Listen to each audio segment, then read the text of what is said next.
Om Swastiastu, anak-anakku dimanapun kalian berada saat ini. Tentunya Bapak berharap semoga kalian semua dalam keadaan yang sehat, bahagia, tentunya selalu di dalam lindungan Ide Sang Yang Widi Wase atau Tuhan Yang Maha Esa.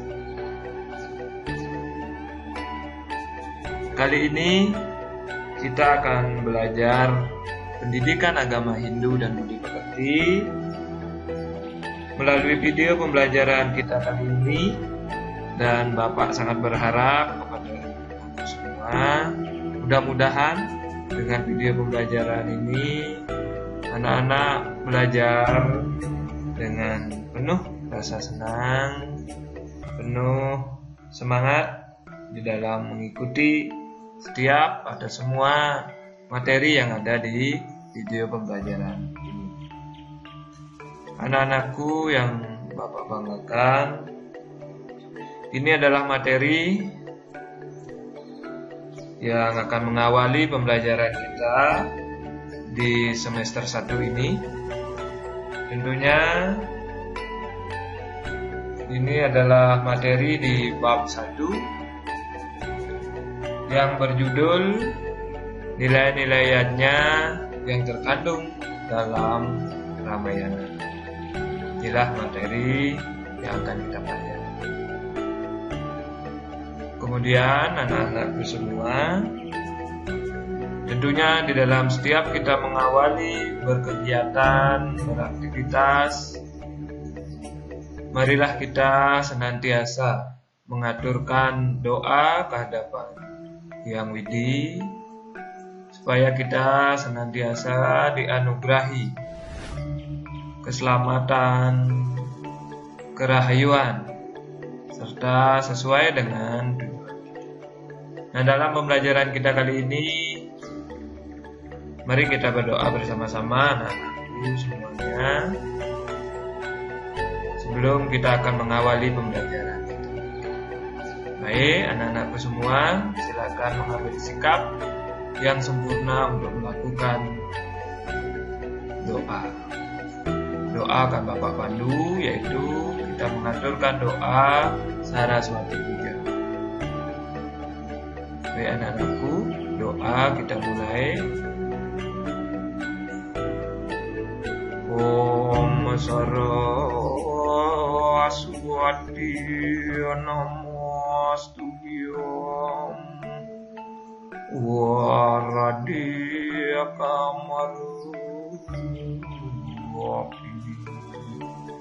Widyarambam Pariyasiyam Siddhiyarbhavatu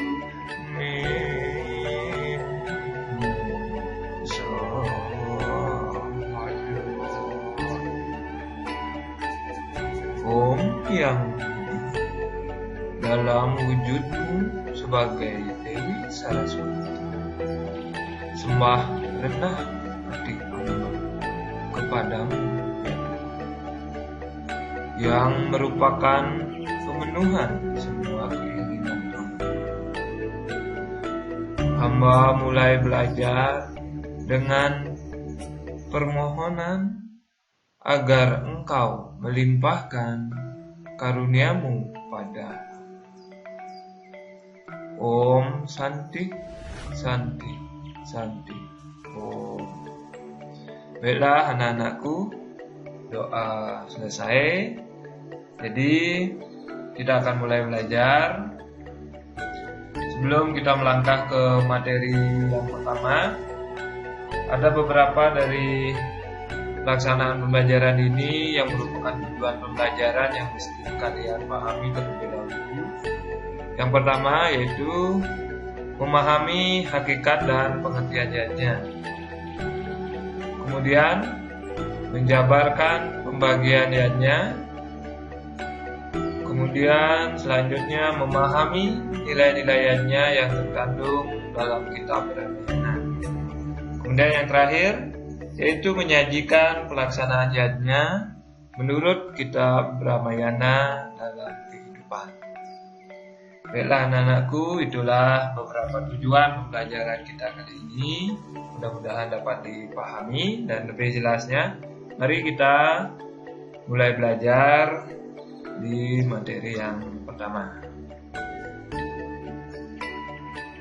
Materi kita seperti yang Pak sampaikan di awal, yaitu nilai-nilai yajna yang terkandung dalam. Nah, ada beberapa materi pokok yang mesti kita pelajari. Yang pertama yaitu tentang pengertian yajna. Kemudian yang kedua tentang pembagian yajna.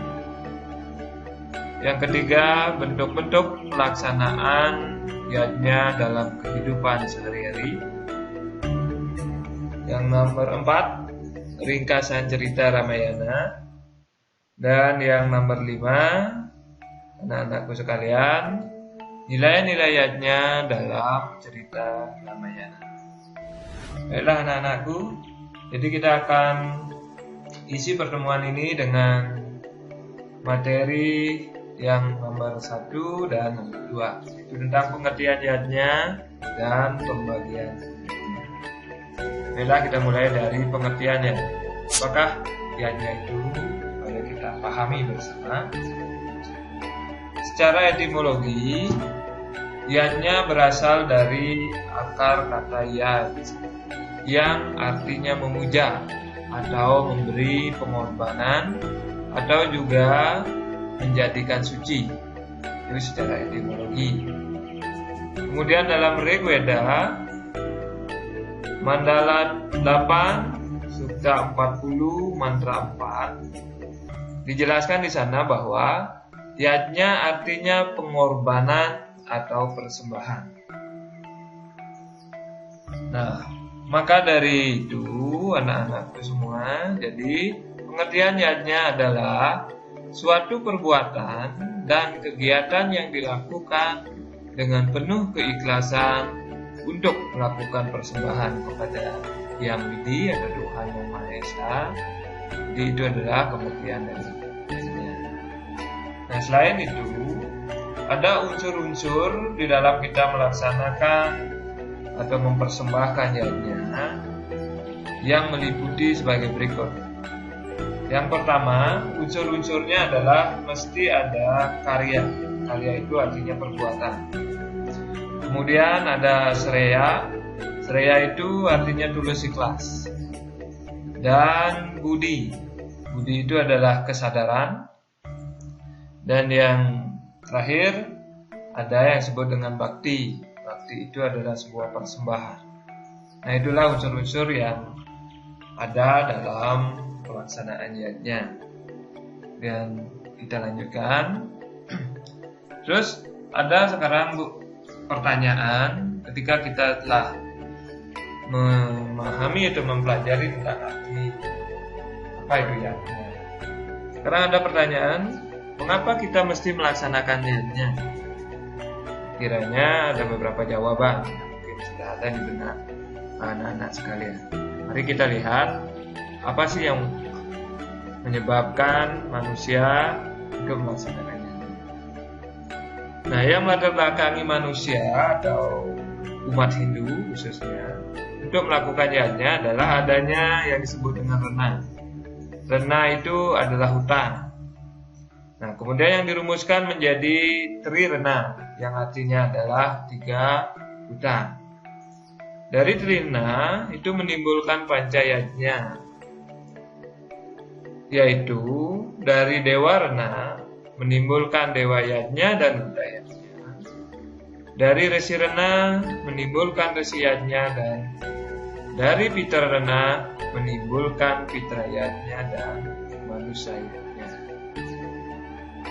Nah, kemudian mempersembahkan yajna ke hadapan Yang Widi mestilah sesuai dengan kemampuan dan ketulusan hati. Yajna dapat dipersembahkan dari tingkatan yang terkecil sampai tingkatan yang terbesar. Tingkatan itu ada 3, Yang pertama ada kanista, madya, dan utama. Nah, ketiga tingkatan ini juga memiliki bagian-bagiannya masing-masing. Yang pertama, kanista itu di dalamnya sesungguhnya ada utamaning kanista, madyaning kanista, dan kanistaning kanista. Dalam tingkatan madya, di dalamnya ada utamaning madya, madyaning madya, dan nistaning madya. Begitu juga dalam tingkatan utama, ada yang disebut dengan utamaning utama, ada madyaning utama, dan kanistaning utama. Nah, itulah tingkatan di dalam mempersembahkan atau melaksanakan yajna. Baik anak-anakku, kita akan lanjutkan.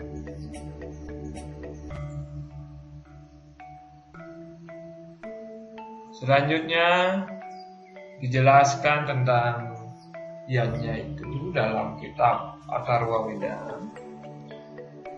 Satyam Bratamugra Diksa Tapo Brahma Yatna Pertiwim Darayanti Sa No Butasya Bawi Asya Patyurum Lokam Pertiwi Nah Karnodu.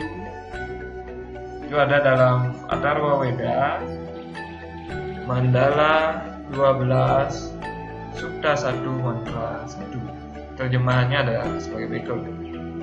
Sesungguhnya kebenaran atau yang disebut satya, hukum yang agung, yang kokoh dan suci atau disebut rata, diksa, tapa, brata, Brahma, dan juga yajna yang menegakkan dunia. Semoga dunia ini, bumi kami sepanjang masa memberikan tempat yang lega bagi kami. Nah, demikianlah dalam kitab Atharva Veda bahwa pemeliharaan kehidupan di dunia ini dapat berlangsung terus sepanjang yajna terus dapat dilakukan oleh umat manusia. Yajna merupakan sumber berlangsungnya perputaran kehidupan yang dalam kitab Bhagavad Gita disebutkan sebagai cakra yajna. Nah, anak-anakku, bahwa cakra yajna ini tidak akan berputar, maka kehidupan ini akan mengalami kehancuran. Jadi, jika cakra yajna tidak berputar, maka kehidupan pun akan mengalami kehancuran. Jadi, begitu teramat penting sekali sesungguhnya pelaksanaan yajna bagi manusia, bahkan semua makhluk dan dunia ini. Baiklah anak-anakku, itulah terkait dengan pengertiannya. Kita akan lanjutkan, mudah-mudahan masih semangat di dalam mengikuti pembelajaran ini. Kita lanjutkan ke materi yang nomor 2 tentang pembagian yajna. Nah, yajna tentunya dibagi menjadi beberapa kelompok. Yang pertama itu disebut dengan dewa yajna. Dan yang kedua, resi yajna. Yang ketiga, manusia yajna. Dan yang nomor 4, pitra yajna. Nomor 5, itu ada buta yajna. Nah, semuanya ini sering disebut dengan panca yajna. Baik, kita akan mulai dari dewa yajna. Apa itu dewa yajna? Dewa yajna adalah persembahan atau korban suci yang tulus ikhlas, yang dihaturkan kepada Ida Sang Hyang Widewasa, Tuhan Yang Maha Esa. Yang contohnya adalah sebagai berikut anak-anakku: melaksanakan piodalan di sangga atau di kerajaan ataupun di pura, baik di hari-hari suci Purnama, Tilam, Saraswati, Siwalatri, Galungan, Kuningan, maupun pelaksanaan Dewa Yajna. Kemudian resi yajna. Nah, dalam lontar Agastya Parva disebutkan resi yajna ngarangi kapujan ring pandite sanggreh ring kalingganing kaliwang. Artinya, resiatnya adalah berbakti pada pendeta dan pada orang tua yang tahu hakikat diri menjadi manusia. Dengan demikian, melayani pendeta sehari-hari maupun saat-saat beliau memimpin upacara itu tergolong dalam pelaksanaan resiatnya. Nah, anak-anakku, maka pelaksanaan resiatnya adalah persembahan atau korban suci yang tulus ikhlas yang dihaturkan kepada para maharesi atau guru suci serta para pendeta atas jasa-jasa beliau. Contohnya apa saja? Ini beberapa contoh pelaksanaan resiat. Ada upacara ikejati atau disebut juga dengan mawitan. Ini pemangku biasa melaksanakan ini dalam penyucian. Kemudian upacara Dwi Jati atau Madikse. Ini bagi para suling itu melaksanakan Dwi Jati, itu merupakan pelaksanaan resiat. Kemudian yang ketiga ada manusayatnya. Manusayatnya adalah persembahan atau korban suci yang tulus ikhlas untuk kesucian lahir batin manusia. Contohnya, upacara bayi dalam kandungan atau disebut dengan gedong-gedongan, upacara bayi baru lahir, upacara kepus pusar, upacara 42 hari, ada duduk ambuan, kemudian ada upacara telu bulana, upacara otonan, upacara menek bajang atau dulu, upacara potong gigi yang dengan beberapa istilah, ada mupandas, ada menyebutnya metata, dan ada juga yang menyebutnya mesangi. Nah, ada juga lagi satu upacara perkawinan atau pawiwahan. Itulah beberapa contoh pelaksanaan manusayatnya. Dan lanjut, yang nomor 4 ada fitrayatnya. Fitrayatnya adalah persembahan atau korban suci yang tulus ikhlas yang dipersembahkan untuk para leluhur dan betalu. Contohnya apa saja? Contohnya adalah upacara orang meninggal atau penguburan dan pembakaran. Upacara ngaben atau ada di dalamnya sawa wedana dan atma wedana. Itu contoh-contoh fitriyatnya. Kemudian yang nomor 5 atau yang terakhir ada butayatnya. Butayatnya adalah persembahan atau korban suci yang tulus ikhlas yang dipersembahkan untuk para buta kala. Contohnya apa saja anak-anakku semua?